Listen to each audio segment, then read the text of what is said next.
December 7, 1941. The attack on Pearl Harbor ignited the Pacific War, ushering in an era of desperate, total conflict. The primary weapon designated to engage the Japanese Imperial Navy was the submarine, the silent, unseen assassin of the seas. These vessels were armed with what was supposed to be the jewel of American naval technology, the Mark 14 torpedo. At a staggering cost of $10,000 per unit, an enormous expenditure in the early 1940s, equivalent to well over $250,000 in modern currency, this torpedo was hailed by the Bureau of Ordnance, BuOrd, as the pinnacle of design. A weapon guaranteed to pierce the enemy's armor and ensure a swift, decisive victory in any naval engagement. The faith placed in this weapon was total, rooted not just in its mechanical complexity, but in the unwavering belief in the superiority of American industrial and scientific expertise.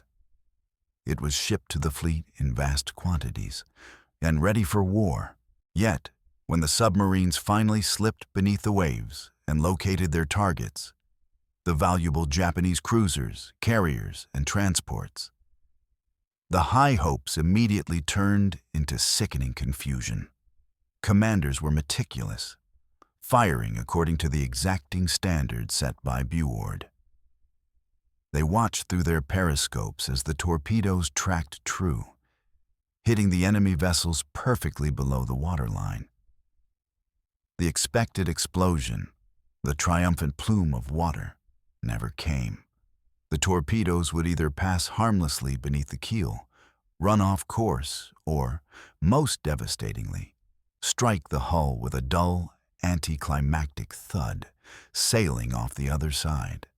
This scenario played out not once, but hundreds of times in the opening months of the war. The commanders' reports, which streamed back to the naval bases in Pearl Harbor in Australia, were filled with increasing disbelief and anger. They cataloged failure after failure, demanding answers. The estimated failure rate, according to the men risking their lives, was a staggering 60 to 70%.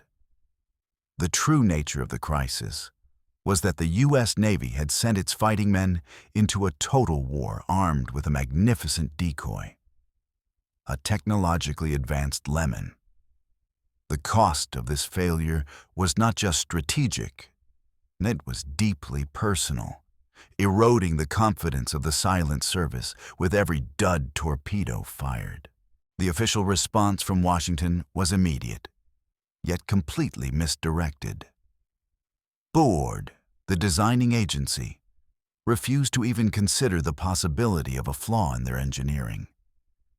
The initial reports were dismissed out of hand, categorized as operator error, poor seamanship, or simply the inexperience of the submarine commanders operating in the harsh realities of combat. This denial was rooted in profound institutional arrogance.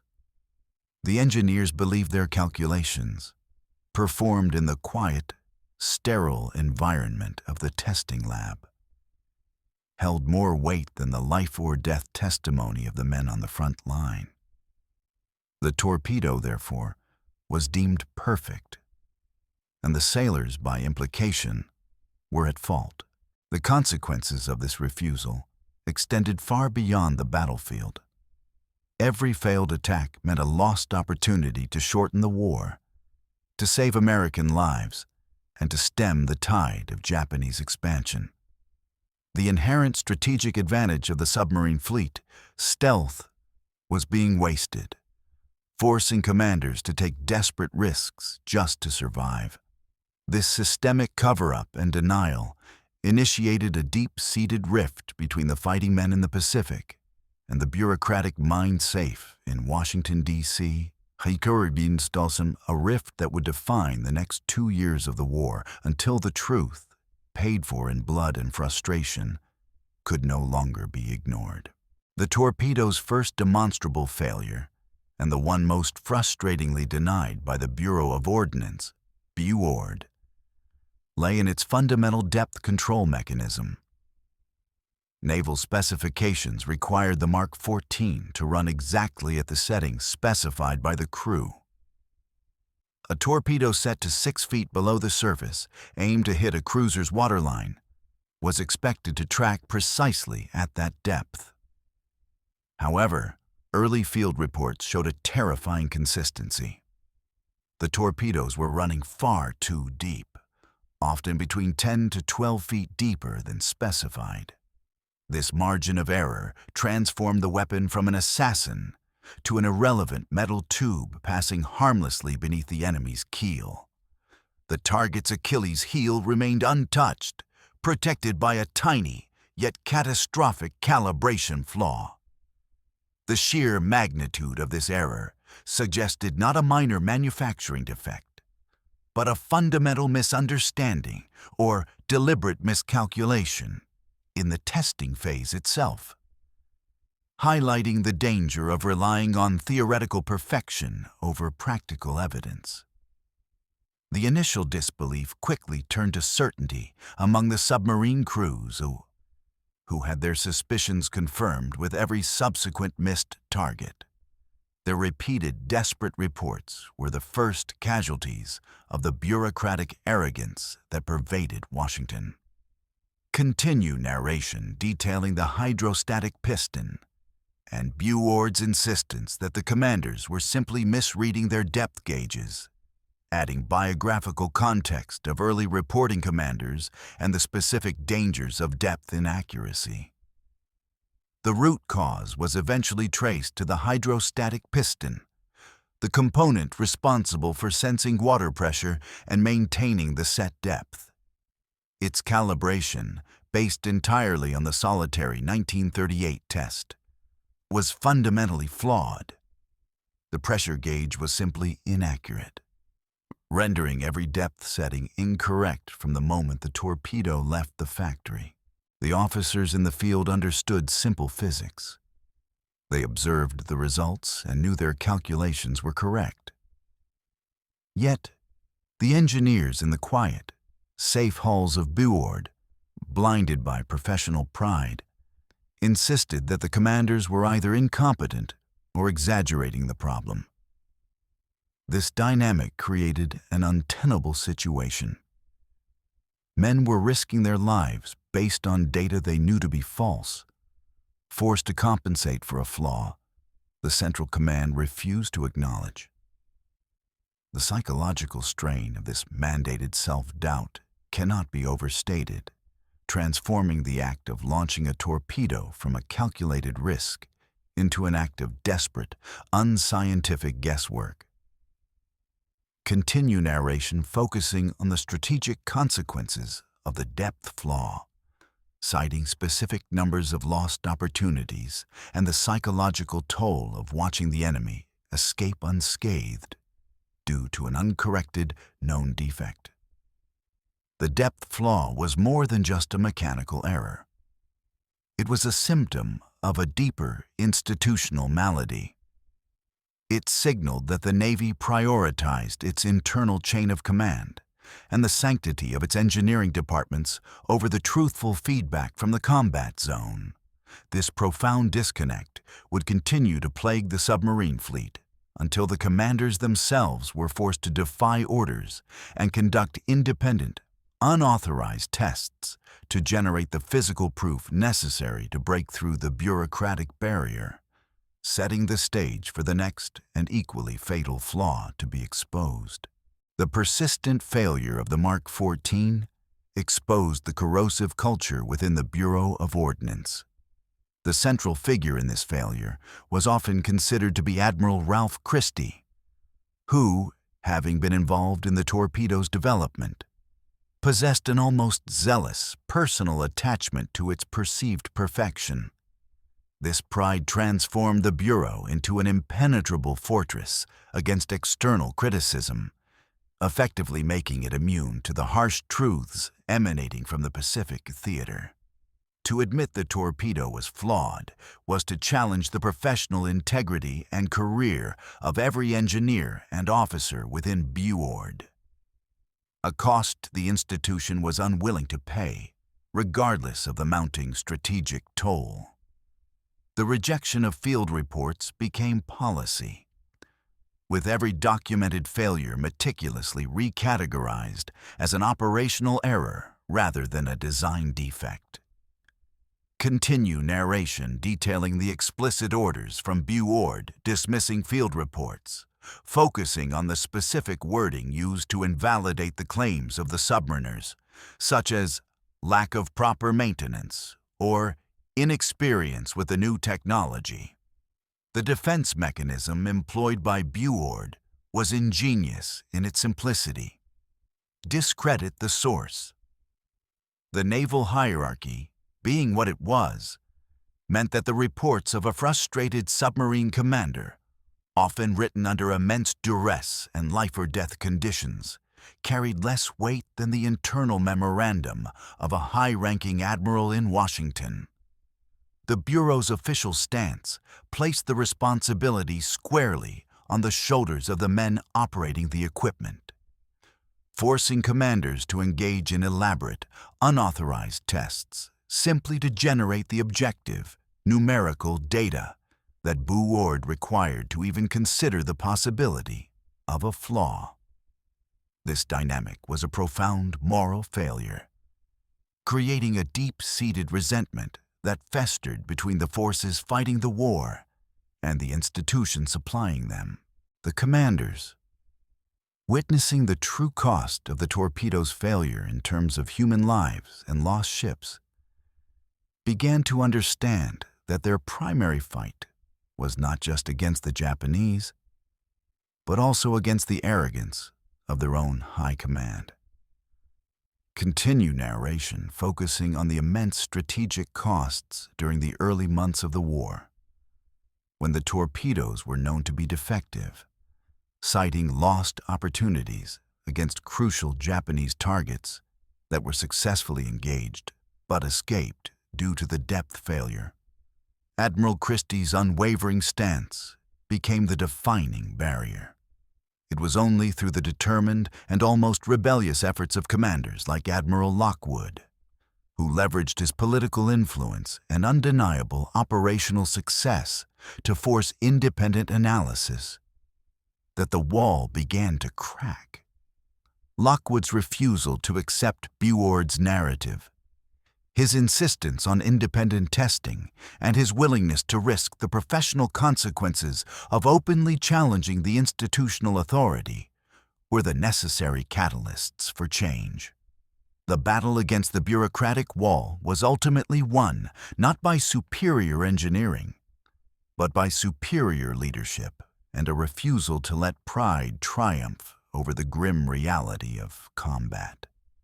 The delay caused by this resistance would forever stand as a shameful chapter in the history of the U.S. Navy's material procurement and testing protocols.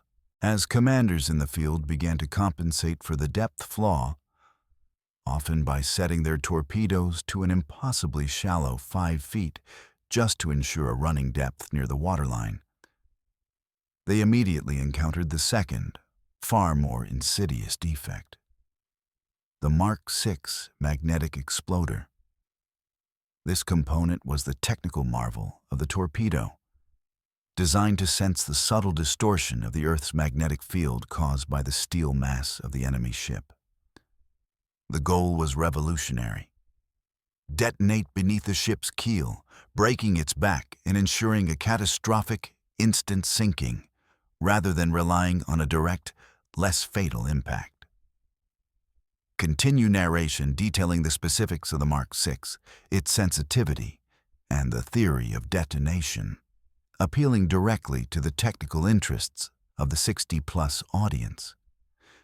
The inherent flaw of the Mark VI was its extreme, almost irrational sensitivity. It was so finely tuned that it could not distinguish between the ship's magnetic field and the natural variations in the Earth's field, which changed significantly closer to the equator where the Pacific War was primarily fought. Furthermore, the torpedo's own movement, The roll and pitch as it sped through the water was enough to trigger a disastrous early detonation. The result was heartbreaking. Torpedoes would either explode prematurely, hundreds of yards from the target, or they would detonate near the launching submarine itself, creating a massive, terrifying plume of water that risked giving away the submarine's exact position to the enemy. This forced commanders to make an agonizing choice. Use the weapon's most powerful feature and risk self-destruction, or disable it entirely. BuOrd. Continue narration detailing the process of disabling the magnetic exploder, emphasizing the risk taken by commanders who defied BuOrd's direct orders to use the magnetic feature. Field commanders quickly began sending back reports detailing the premature explosions, often accompanied by sketches showing where the torpedo detonated relative to the target. This second wave of reports was met with the same cold, dismissive skepticism from BuOrd, who accused the crews of accidentally hitting the surface of the ship or the wake. The Bureau claimed the torpedoes were functioning perfectly and that the magnetic exploders were merely being triggered by some foreign body in the water. A ludicrous explanation that confirmed the depth of the bureaucratic denial. Ultimately, the relentless failures forced the hand of commanders in the field, who began issuing their own internal orders to disable the magnetic exploder entirely.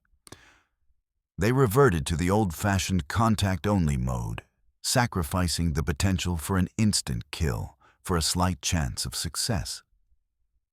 They had stripped the weapon of its primary advantage, replacing it with a riskier, yet marginally more reliable function, only to run headlong into the torpedo's final, most unforgivable flaw. While the engineers in Washington debated magnetic fields and pressure gauges, the men in the Pacific experienced the consequences of the Mark XIV's flaws firsthand.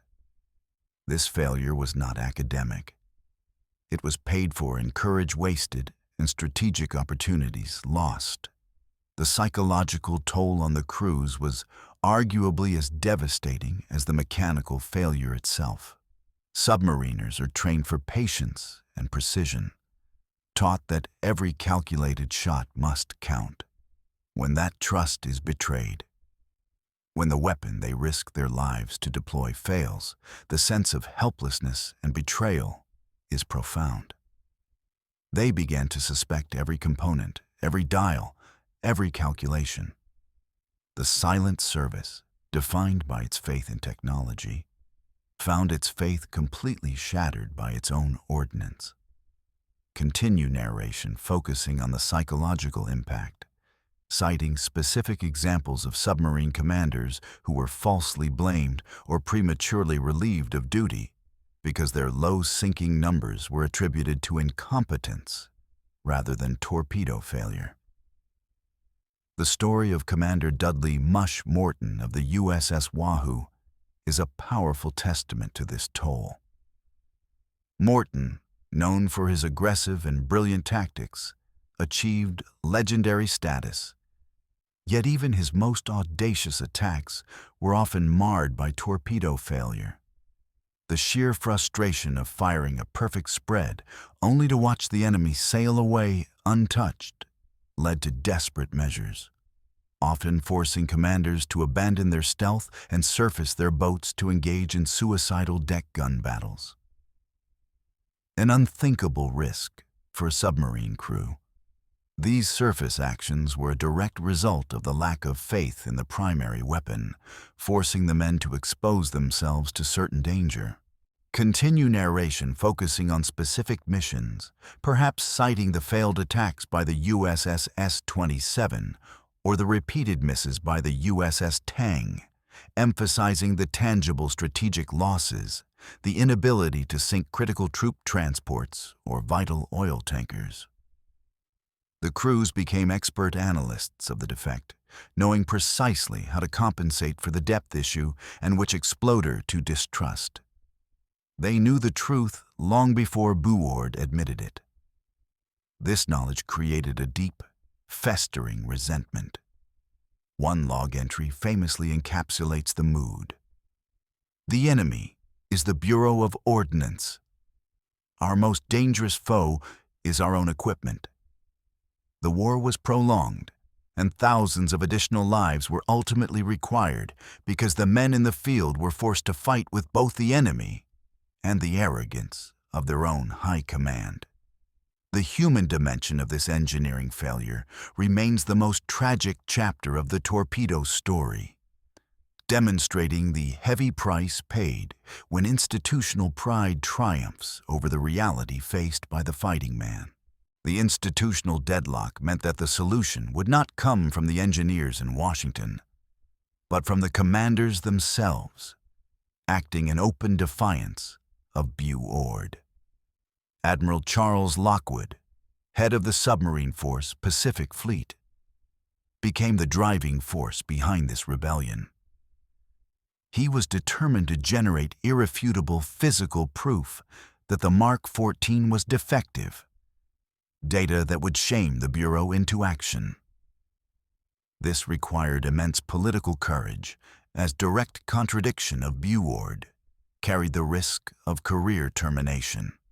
Lockwood understood that the only language BuOrd spoke was the language of data and official testing, albeit conducted outside of their control. Continue narration detailing Lockwood's strategic move, his communication with high-ranking political allies and his calculated insubordination, and the immense secrecy involved in planning the decisive tests at Pearl Harbor. The first test focused on the depth problem. Torpedoes were deliberately fired with practice warheads, which were designed to float upon impact. The targets were simple, massive obstacles like the steep, rocky cliff faces within the deep water bay of Pearl Harbor. The test teams carefully recorded the depth at which the torpedoes struck the rock walls. The results were conclusive. Torpedoes set to 10 feet consistently hit the wall at around 20 feet. The data confirmed the sailors' initial complaints, dating back over 2 years. The cost of generating this proof, both politically and logistically, was immense, yet necessary to pierce the veil of denial.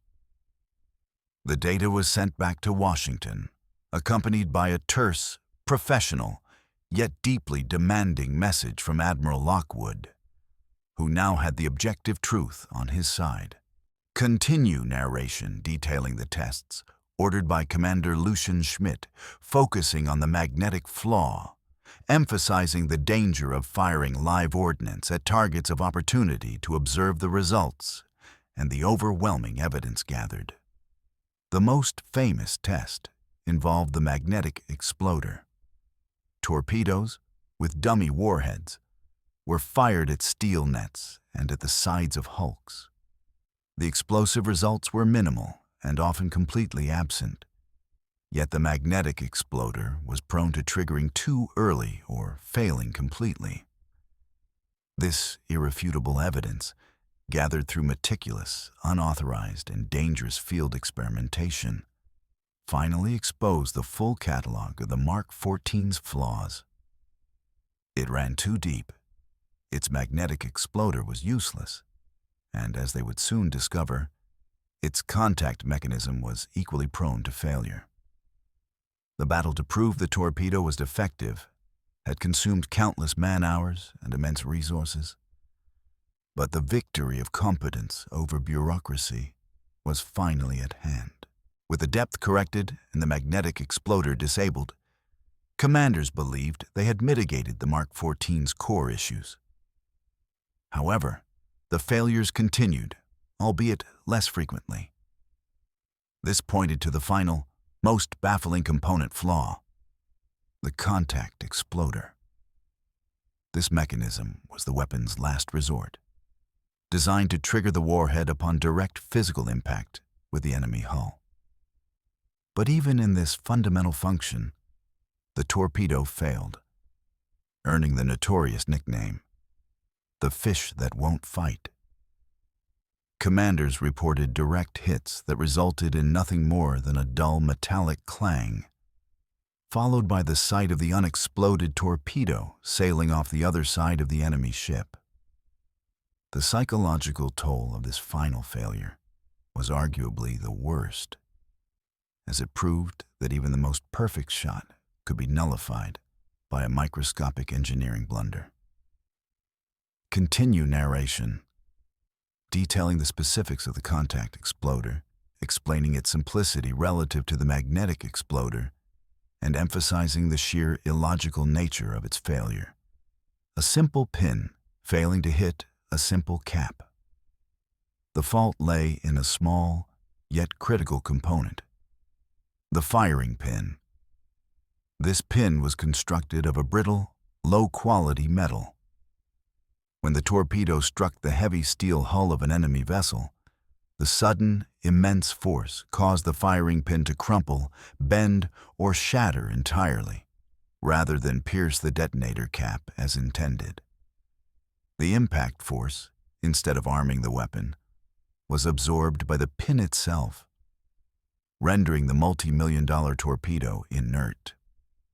Adding to the engineering tragedy, the exploder was designed to function reliably only if the torpedo struck the ship at a 90-degree angle. Any glancing blow, which was common in the dynamic environment of a naval engagement, would introduce side forces that exacerbated the pin's fragility. The combination of cheap metal and flawed design meant that even the most skillful commander, placing the torpedo perfectly on target, could be undermined by the failure of a single, tiny, brittle piece of metal. Continue narration focusing on specific examples of direct hits that failed, emphasizing the palpable frustration of the crews who watched their prey escape after fulfilling their mission perfectly.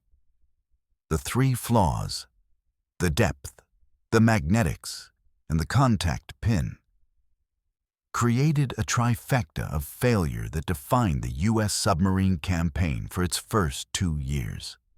This period serves as a historical case study in institutional denial and the catastrophic consequence of prioritizing budgetary constraints and professional pride over the rigorous, honest testing required to ensure combat readiness.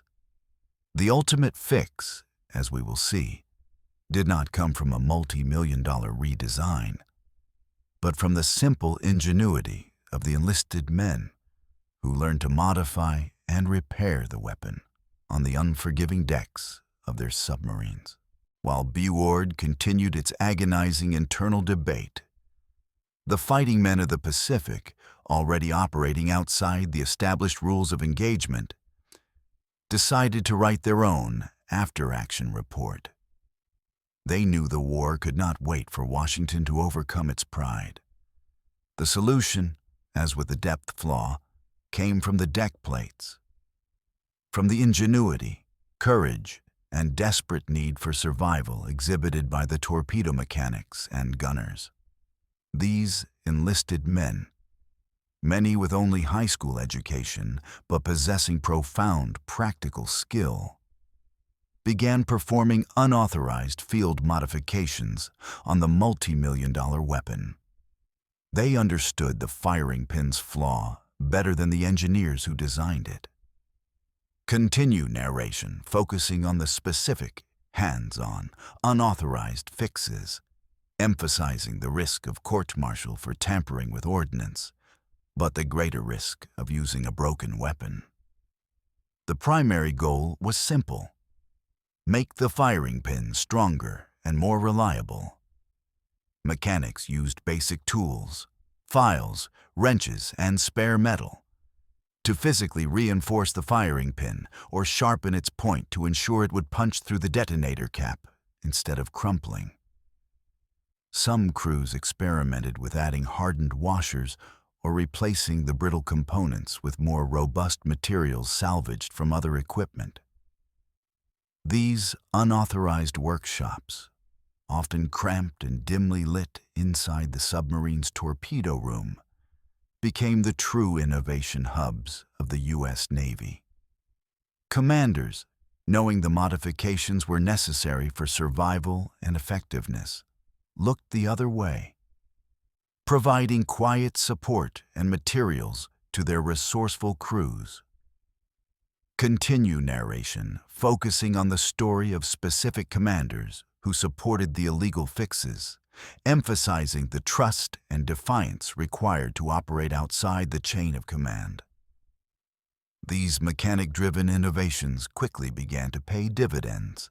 Submarine commanders started reporting successful torpedo explosions, successes that were directly linked not to any official correction from BuOrd, but to the risk taken by the enlisted men. The reports became the final, damning piece of evidence required to shame the high command into action.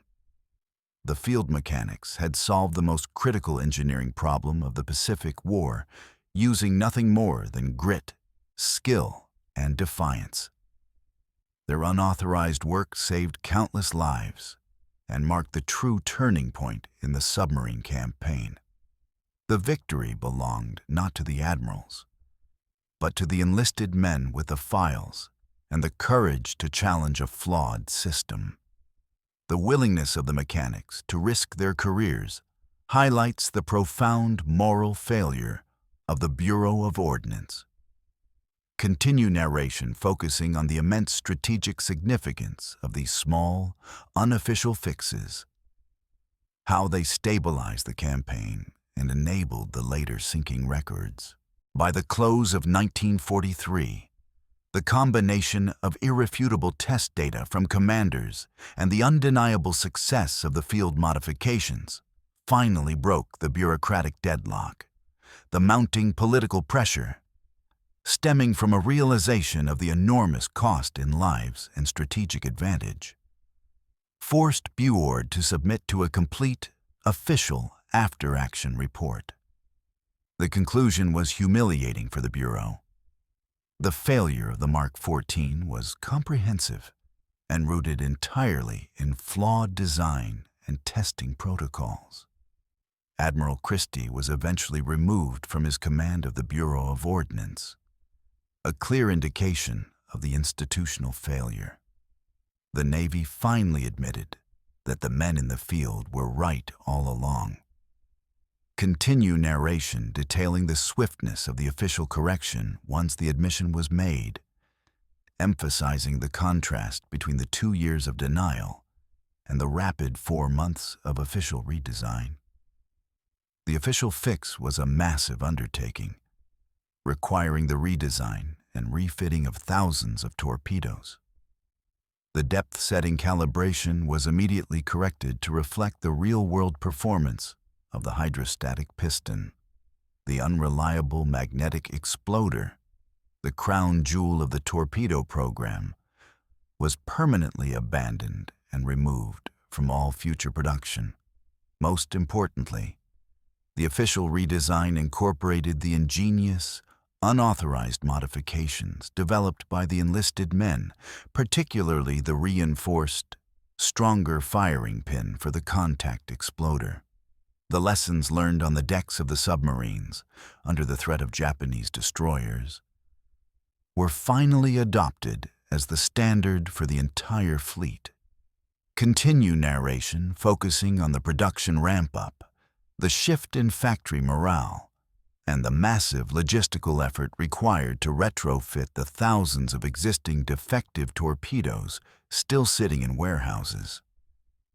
The Mark 14 was transformed into the Mark 14 Mod 6, a reliable, lethal weapon. The entire episode exposed the fatal flaw of peacetime military procurement: a lack of realistic, rigorous testing in combat conditions, compounded by a chain of command unwilling to accept negative feedback. The swiftness of the official fix, once the admission was made, only served to highlight the tragedy of the preceding 2 years of denial. The new reliable torpedoes began to be delivered to the fleet in early 1944, finally arming the US submarine force with the weapon they should have had from day one. The long, frustrating battle against the enemy within the Navy was finally over. The story of the Mark 14 torpedo stands as a monumental cautionary tale in military history, a testament to the immense cost of institutional pride and the indispensable value of field experience. With the reliable torpedo finally in hand, the U.S. submarine force unleashed its full, terrible potential. From 1944 onward, the subs began to decimate the Japanese supply lines, ultimately sinking a staggering 55% of all Japanese shipping. The submarine campaign, crippled for 2 years by flawed engineering, became the single most effective tool for choking the Japanese war machine. The success was owed entirely to the field commanders and mechanics who refused to accept failure. Continue narration detailing the sinking records, citing the specific types of ships destroyed, and the strategic impact of the reliable torpedo in turning the tide of the war. The immediate legacy of the crisis was a massive overhaul of the Navy's procurement and testing procedures. The tragic Mark 14 failure led directly to the formation of the Naval Ordnance Laboratory, which implemented the rigorous, honest testing protocols that should have been in place before the war began. The central tenet of the new system was simple: believe the reports from the field and test weapons under realistic, combat-like conditions. This protocol, born from failure, became the gold standard for all future U.S. Navy weapons programs. Continue narration focusing on the long-term impact of the torpedo crisis on American defense philosophy. The shift towards independent auditing and prioritizing crew feedback. The most enduring lesson, however, is one of ingenuity and moral courage. The true heroes of the Mark 14 story are the men who used simple tools, files, and wrenches to defeat a flawed bureaucracy. Their actions affirm that competence and practical skill in the field will always triumph over arrogance in the office. The corrected torpedo became a reliable killer, but the victory truly belonged to the mechanics who made the ultimate fix. The Mark 14 is a permanent reminder that the greatest weapon in any arsenal is the resourceful and courageous fighting man. Conclude the 700-word block with a final, philosophical judgment on the event, summarizing the AR verdict.